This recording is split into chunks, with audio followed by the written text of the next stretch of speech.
Hello everyone मो Shilpa welcome back to my YouTube search.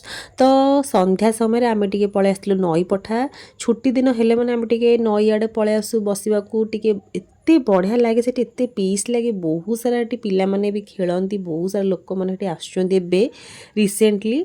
तो ये मो पुओ पूरा फुल टू फुल एंजॉय कला आम मैंने बसिलु बहुत ही शांति लगिला बहुत ही बढ़िया लगे। जब आपण ये पाखापाखि कौट रोचंती तो देन डेफिनेटली आसबे।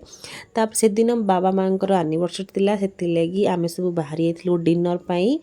तो घर को आसिकी टिके मेकअप सेकअप होकि समस्ते भाविलु आज टिके डिनर करिया को पळेबु बाहर को।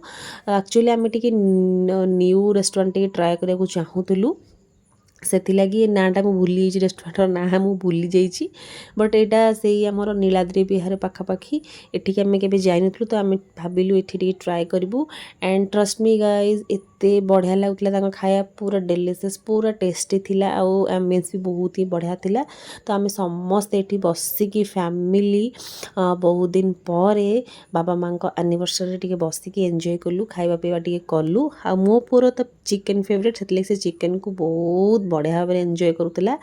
तो आम स्वामी श्री जुआड़े जाऊ आम जुआड़े भी जीवु जो जेते जो जगह को गले भी आमर बिरियानीटा कंपलसरी तांकर मोर आम जहाँ भी खाऊ गोटे बिरियानी कंपलसरी मगेबू जिते जहाँ खाइले भी आम टे बिरियानी खाइबू। तो समस्त निज चॉइस हिसाब से समस्ते मगेदेलु खाई पीकी घर को पलि आसलु मत गोटे लिपस्टिक शूट कर बास लिपस्टिक शूट करके मुझे पड़ी आज रही बाय।